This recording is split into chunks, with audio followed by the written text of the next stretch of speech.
Welcome back to the channel, everyone. Today I'm doing a first impressions video on a solo cooperative engine building game called Tipping Point Earth 2053. Now this game is heading to Kickstarter in October. So like I said before, this is a cooperative game where you're trying to fight climate change. So you're either playing by yourself or you're playing with up to 4 players. Now what you're trying to do is you have all these project cards. You're going to play as a country and you're going to pick a leader. Each leader has a different power. Again, and the same countries have these different starting resources, and you're working together playing these different cards, causing synergies and trying to fight these climate changing disasters. So let me show you really quick how the game plays, and then I'm going to go into my initial thoughts about playing this game and seeing if it is right for you. Okay, so this is how a game of Tipping Point Earth 2053 is going to be set up. I'm setting up for just a solo game, but again, this plays up to 4. So you're going to have your own little board here. You're going to choose a leader and you're going to choose a country. So I'm playing as Italy. I start with 7 project cards. And now these are all different parts of like the government. Like you have home, electricity, water, agriculture, healthcare, and so forth. And they're all going to start on certain spots here on this board. But that also tells you how much money each area is going to have. And at each round, how much money it's going to increase. If you look at these little numbers here, now if I were to ever go up together at the same spot here, I will get the benefit in the middle because I went up on these two at the same time, or they went up together. So you got money here, you got drawing cards, you have influence, again more money, influence. Influence is going to be very important in this game. But also you want to be careful as you go up because it's going to add pollution to the seesaw. So what is the seesaw? This is what tells you if you're going to win or lose the game. Now, the game does not start with these on here. I'm just showing you for example. So the left side is going to be the green side and the right side is going to be the pollution. Now, you are going to lose cooperatively if this ever tipped to the end. So if you have too many of these seesaws here, so as of right now, we would be safe. But if this were to ever, so we put it, go like that, you would lose the game. Or if this whole thing fills up with pollution. The way you win this game is you want the left side here to fill up with green. Now, that's actually an illegal move, what I just did. Anytime you place these green pieces here, you have to start in a row and make your way to the right. So right now we would be safe because it is tipping on that side. So anytime this gets filled up, you would win the game. Now the way the game gets set up, you're going to have these disaster cards and you're going to start with 1 and 2 projects that are going to be connected to it. These little symbols here, so in order to fight this acid rain, I have to have 1 influence either here and here at a project that's below or above. Now these colors are important because they correspond with the different types of government here, and they're going to cause synergies. Now your leader is going to have a synergy bonus, so for each synergy you're going to get 1 credit in that same category, and of course you're going to get a card to gain 1 credit in the same category, and so every leader has a different power. So this guy right here, anytime pollution's caused by increasing here, you're going to reduce it by 1. So as you can see here, like if you go up, you get 1. So he would not cause any pollution, but if he goes up here, he would cause only 1 pollution. And again, every leader is different. So yeah, how's the game going to work? So now on your turn, you're going to look at your project cards here. So for example, I have this. Now, in order to play them, you have to pay the credit that is shown here at the top left. So I need to pay 8 credits from home. So for the home one, that is this one right here. So I only have 2. Now, there are different ways to get money. If you don't have all the money that you need, you can discard cards from that branch. So like if I discarded this card, this would count as 1. Excuse me, no, that is not the home one. So I don't have any home cards in my hand, so I could not actually play it.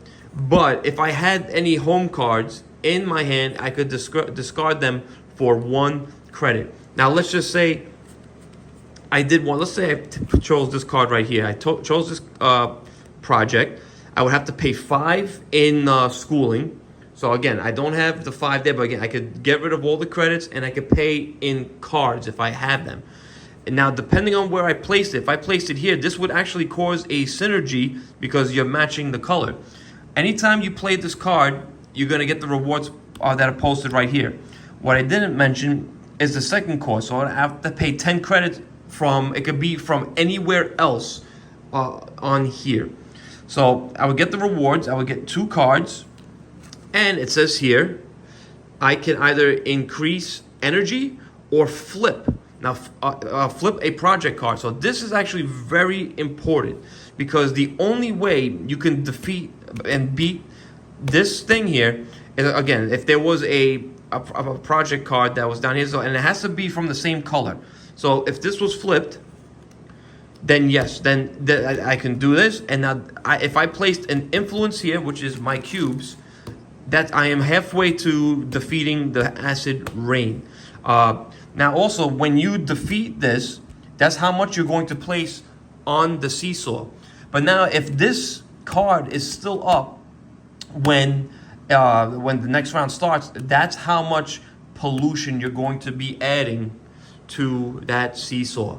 So you want to try and get rid of it. It starts off pretty easy in the beginning because right now these are disaster ones. There's actually a way to make this game harder by getting rid of some of the ones. But as you go more, you're going to get, it's going to be harder to beat. So like this one needs 5 influence. So like I stated before, anytime you see that fist icon, which is like right here, and again, it's going to come from certain cards that you are going to, that certain projects that you're going to beat, need.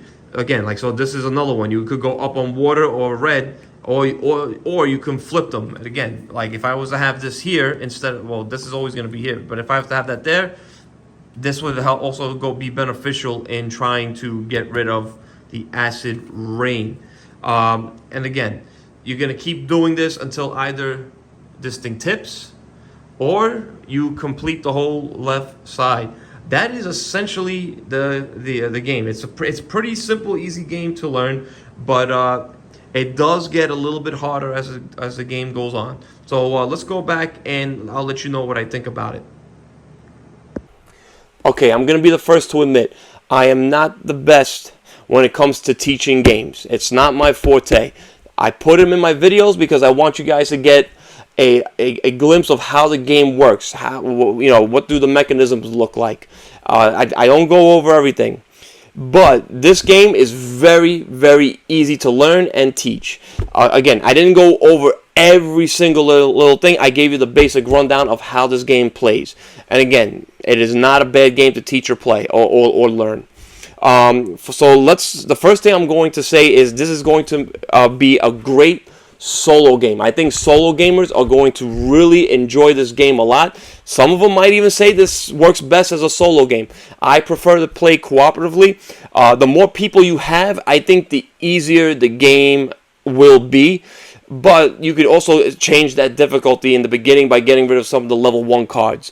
At first, we thought this game was too easy. But once those level 2 cards come out, it's a whole different story because you need more influence to defeat those disasters. And then when more of them come out, they cause more pollution on the board. So it does get a lot harder the more you play. I do think less is more. I mean, again, 4 is not bad because the level 2 and level 3 disasters are a lot harder, but it's going to be even harder when you have less players or solo. So there is that difficulty there. So if you're looking, and for me, that's what's most important when it comes to cooperative game, because I want it to be hard. I don't want it to be easy because, you know, then once with games like Pandemic, once I was done with it, I never wanted to play it again. So I think the replayability is going to be here, and pretty sure they're going to add more to this game in the crowdfunding campaign, and with stretch goals and so forth. The the seesaw thing was really cool. I actually liked that. I thought it was unique. It was different, and this is just a prototype, so everything did look pretty good and sleek.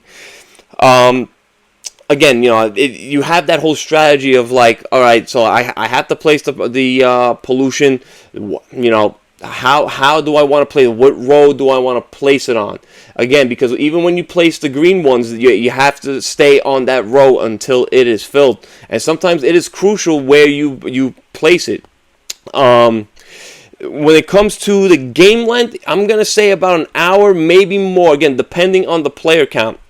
I think a solo game could possibly be done between 30-45 minutes, maybe an hour. The more players you have, the longer the game's going to be, but again, it's nothing too crazy. Like, you're not going to get 2 hours out of this game. It's going to take you about an hour, maybe a little more, with more players. But yeah, I do think this is a very unique little, not little, but a unique cooperative game. Again, I like the whole synergies that you're, and how each leader has those different abilities. It really makes you choose what kind of strategy you want to go into it, especially if you're playing it solo. You want to be wise on which leader you want to choose. I thought it was really cool also how each country had the different levels. So each branch of government, I think that's what it was, had the different money. So that also added to the strategy of the game. So okay, so I have this much money in housing, but now do I want to spend that one project card is asking me to spend between 5 or 10 from other ones. Do I want to save the house? And there are several to choose from, and I really like that little aspect too, because it made you really think, which branch do I really want to take from? Which branch is going to be crucial later on in the game? Well, you know, and also by looking at what disasters are currently on the board and what could potentially come out. So there is a little bit of a brain twister with this game.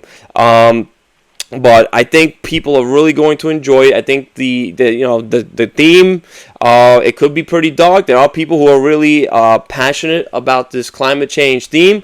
It is pretty important, I understand. So I do think some people are going to like this game based off the theme alone. But yeah, overall positive first impressions of this game. I'm going to leave a link to the Kickstarter in the description part of this video. So again, if you have any questions, feel free to ask me. I answer everybody's questions. But I believe the Kickstarter is going to start sometime in October. So I hope you enjoyed this video. Please like and subscribe. Help this little channel grow. We are being bombarded with prototypes, so it is growing little by little.